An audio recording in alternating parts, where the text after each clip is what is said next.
Salve, salve, galera! Tamo no ar, tamo juntos. Feliz Natal para todo mundo. Que essa noite seja uma noite de paz, de alegria, de confraternização, de saúde para todo mundo. Mas olha, tem algumas noticiazinhas nesse dia 24 de dezembro. Sim, que o mercado não para, gente. Pelo menos por enquanto, ainda tem notícia envolvendo Fluminense na possibilidade de contratar jogadores do Atlético Mineiro. Tenho novidades sobre Guilherme Arana, sobre Hulk, tem uma apuração também sobre o Fluminense interessado ou não em Cebolinha. Everton Cebolinha do Flamengo, não é a primeira vez que se fala nele, mas tem fato novo em relação a ele. Tem possibilidade dele pintar no Fluminense para a próxima temporada? Vou falar disso. E, gente, o clima natalino está meio azedo, né? Ontem à noite o presidente do Flamengo mandou uma na lata na reunião do Conselho Deliberativo, mandou uma indireta para o presidente ou para o ex-presidente do Fluminense, Mário Bittencourt. Será que foi para ele?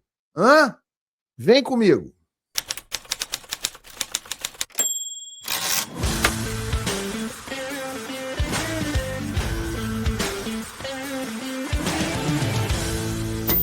O Paulinho procurou, colocou e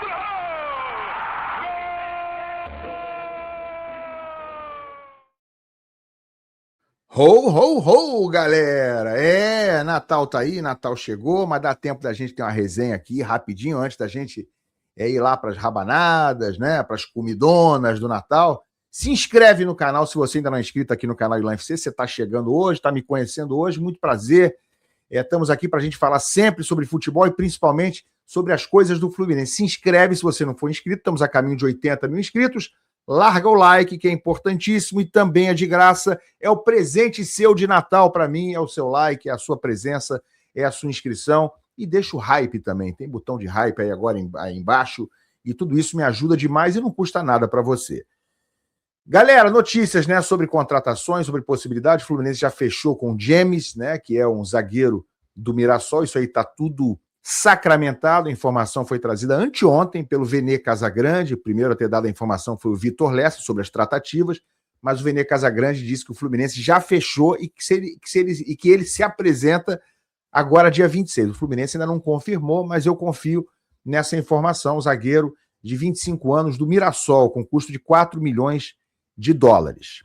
Pois é, ontem a Raíza Simplício, no programa da Placar, trouxe a informação na hora, em cima do laço ali, né, na pinta, apurada naquele momento por ela, de que o Fluminense estava tentando a contratação de Guilherme Arana e o Hulk, a gente já tinha falado dias antes, né, a informação do Guilherme Frossar, essa do Hulk, que é um jornalista que cobre o Galo. Vou falar também sobre o Hulk, mas o Guilherme Arana, a Raíza trouxe a informação de que sim, o Fluminense tinha feito uma proposta, mas tem informação já sobre essa primeira proposta, informação nova. Olha aqui, Atlético Mineiro recusa primeira oferta do Fluminense, isso aqui está no Netflix, por Arana, que recebe acima de R$1 milhão. Então, o Atlético recusou essa primeira proposta. O cara tem um salário acima de R$1 milhão. Está aí o Guilherme Arana, bom lateral esquerdo, né? Passagens diversas pela seleção brasileira, mas que não teve um ano muito bom. Segundo informações do jornalista Lucas Tanaka, que cobre o Galo, né? Jornalista lá de BH, Guilherme Arana tem desejo de deixar o Atlético Mineiro e visava uma oportunidade na Europa.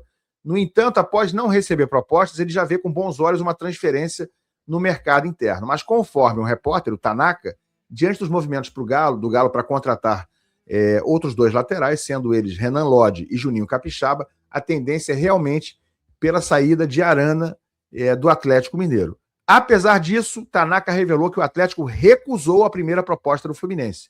Entretanto, o jornalista apontou que o fato pode ser considerado normal, com o clube mineiro buscando barganhar e valorizar seu ativo. Sem desistir, o tricolor ficou de enviar uma nova oferta pelo jogador nas próximas horas e dias. Né? O lateral tem um dos 3 maiores salários de jogadores de lateral esquerdo no futebol brasileiro. O salário mensal está na casa de R$1.100.000 por mês para esse cara aqui, para o Arana, que não fez uma boa temporada, embora seja um lateral esquerdo muito bom. Ele fez 2 gols na temporada, o que pode-se dizer de mais relevante sobre a temporada do Arana. Teve algumas lesões, mas é um jogador de qualidade técnica muito boa. Né? Seria uma contratação interessante, mudaria o patamar da lateral esquerda do Fluminense? Muito. bastante. Mesmo ele não tendo feito um ano bom, não foi nada desastroso e não é nada que a gente não possa imaginar que ele possa recuperar no Fluminense. Nada indica que o Arana esteja em franca decadência e que não vai mais poder jogar no nível que já jogou um dia. Que ele vai melhorar o nível em relação ao René, eu acho que é óbvio, eu acho que é evidente. O René realmente, esse sim está em fim de carreira, e mesmo no auge, se você comparar os dois no auge, o René, amigo, não amarra a chuteira do Guilherme Arana. A questão aí, como sempre, é o custo. É bom o jogador? É bom. Seria bom tê-lo no Fluminense, seria uma boa contratação. Mas quanto vai custar? Aí depende quanto o Galo está querendo, quanto vai ser o salário. Não dá para fazer loucuras pelo Guilherme Arana. Dito isso, se for um valor bem negociado, algo razoável, eu acho que é uma boa contratação. Em relação ao Hulk, a situação já é um pouco diferente, né? Porque o Hulk é um jogador que vai fazer 40 anos em julho do ano que vem, ganha em torno de 2 milhões de reais no Atlético Mineiro. A gente não sabe se o Galo liberaria de graça, mas o que eu consegui apurar, sim, é que o Galo estaria disposto até para liberar a folha, liberar o cara de graça. Ele tem mais um ano de contrato, poderia no meio do ano que vem assinar um pré-contrato com outro time, mas o Galo estaria disposto a abrir mão de receber qualquer compensação em função da idade do Hulk. É difícil, né? Um clube ainda pagar uma compensação relevante, pelo menos, para liberar um jogador de quase 40 anos e com mais um ano de contrato. Então, esse não seria o entrave. Mas a informação do mesmo Tanaka, que a gente mostrou aqui, o jornalista, é de que o Hulk pediu ao staff para que ele seja negociado, tente ser negociado com o clube do exterior. Então, a preferência do Hulk nesse momento, se ele sair do Galo, que pode acontecer perfeitamente, é dele jogar no exterior. Então, ele vai aguardar essa possibilidade, essas negociações, para ver se pinta uma proposta de fora. Então, nesse caso, gente, o Fluminense é plano B. Né? Já seria também no caso do Arana, que queria ir para fora, mas o Arana já recebeu a proposta, o Arana está conversando com o Fluminense, porque como não surgiu proposta até agora de clubes do exterior que interessassem a ele, ele está negociando, então a chance realmente de rolar com o Arana é muito maior. Com o Hulk, nesse momento, é compasso de espera, porque ele está tentando uma vaguinha fora, né? Uma vaguinha para meter o pé aqui do Brasil, depois dessa passagem longa e vitoriosa pelo Atlético Mineiro. Galera, informação sobre um outro jogador que já interessou o Fluminense no meio do ano. Antes da Copa do Mundo de Clubes, o Renato Gaúcho pediu à diretoria do Fluminense a contratação de Everton Cebolinha, do Flamengo, que tem mais um ano de contrato agora, até o fim de 2026. Ele não está numa situação, digamos assim, muito confortável por lá. Em vários momentos foi preterido pelo Felipe Luiz, mas terminou o ano jogando. Terminou o ano sendo muito mais utilizado, depois de um período em baixa lá no Flamengo, terminou um pouco mais em alta. Ainda assim, não é garantido que ele permaneça no Flamengo para o ano que vem. Existem possibilidades e rumores de que o Cebolinha pode sim, em caso de uma boa proposta, deixar o Flamengo.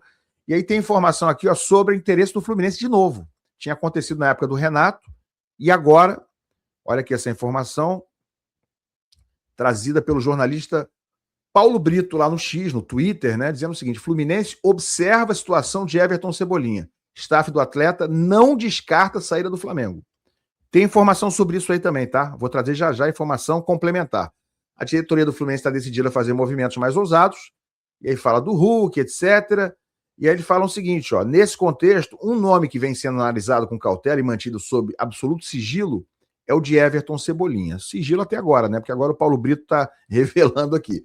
O intermediário ligado ao Fluminense já consultou a situação do atacante, que pretende definir seu futuro no início do próximo ano.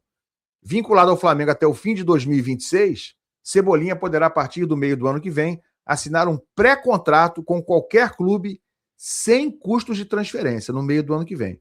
Nos bastidores, o staff do jogador aguarda um posicionamento mais claro da diretoria rubro-negra. A tendência nesse momento é que o atleta cumpra o contrato até o fim, mas sem fechar portas para eventuais propostas. Atualmente, Cebolinha recebe cerca de 1.200.000 por mês, parecido com o salário do Arana, né? E o Fluminense estaria disposto a oferecer um aumento de aproximadamente 50% nos vencimentos. Ou seja, pelo texto aqui do Paulo Brito, pela informação dele, ele ganhou 1.200.000 no Flamengo e o Fluminense estaria disposto a oferecer 1.800.000, né? 50% mais, chegando a valores próximos de 2 milhões por mês. Esse patamar salarial não é inédito nos planos dos tricolores, né? Nos planos do Flu. O clube já havia sinalizado disposição semelhante durante as tratativas com o Rony, atualmente no Atlético Mineiro, caso o atacante acertasse com o Fluminense. Aliás, sobre o Rony, gente, É outro jogador que eu consegui apurar que o Galo tá doido para se livrar. Se pintar alguém lá para levar o Rony hoje, meu amigo, ele tá facinho. O Galo até paga o Uber, sabe como é que é? Embrulha para presente, mas pelo amor de Deus, né? Não é surpresa nenhuma, a gente já esperava por isso.